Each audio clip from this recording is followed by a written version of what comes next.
అంటే కృష్ణదేశ ప్రభుల యొక్క భావం ఏంటంటే ప్రతి ఒక్కటి కూడా చూసుకుంటే లక్షణాలన్నీ పెట్టుకుంటూ వెళ్తారనమాట.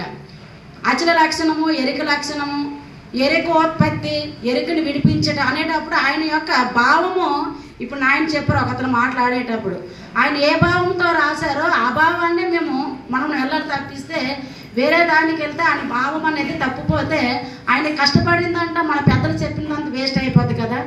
అయితే ఇక్కడ ఎరిక విడిపించే విధానంకి వచ్చేటప్పటికి తెలుపు మృదువత్వము మధురము గల వస్తువు చక్కరనిచు గనుగొని జగములు తెలివి శరీరము జగములు గల వస్తువు బిందు అనుచు గనుగొని రాదా నే తెలిపిదా ఇది నమ్మ రాదా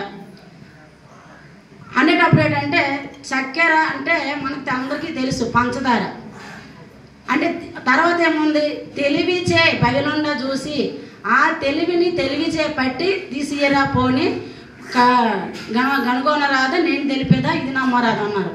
అంటే ఇప్పుడు చక్కెర అంటే పంచదార, అది చూడడానికి తెల్లగా ఉంటుంది, కట్టుకుంటే మెత్తగా ఉంటుంది, తింటే మాత్రం తీపిగా ఉంటుంది. అంటే ఈ మూడు ఎందులో ఉన్నాయని అంటే ఆ పంచదారలోనే ఉన్నాయి, అవునా. మళ్ళీ తెలివి శరీరము జగములు అంటే ఈ మూడు కూడా అందులో వచ్చినట్టు ఒకే వస్తువు నుంచి వచ్చి ఒకే వస్తువులో నీలమైనట్టుగా తెలివి శరీరము జగములు కూడా ఒకే బిందువు నుంచి వచ్చాయి కదా.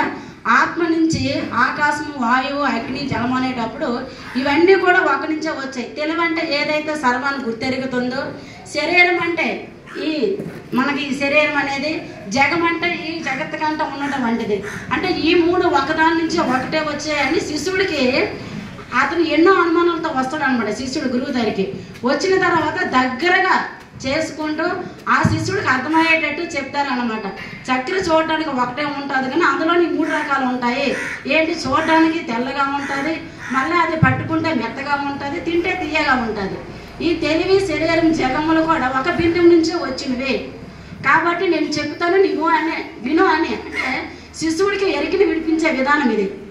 ఆ తర్వాత ఏమన్నాడు, తెలివిచే బయలుండ చూసి అంటే గురు కరుణ లేకపోతే ఈ బయలు అంటే బట్ట బయలు అనేది తెలియబడదు. ఎందుకన్నారు, గురు శిక్షణ లేక గురుతేట్లు కలుగున అర్జునికైనా వాడిని అబ్బకైనా, అవునా కాదా.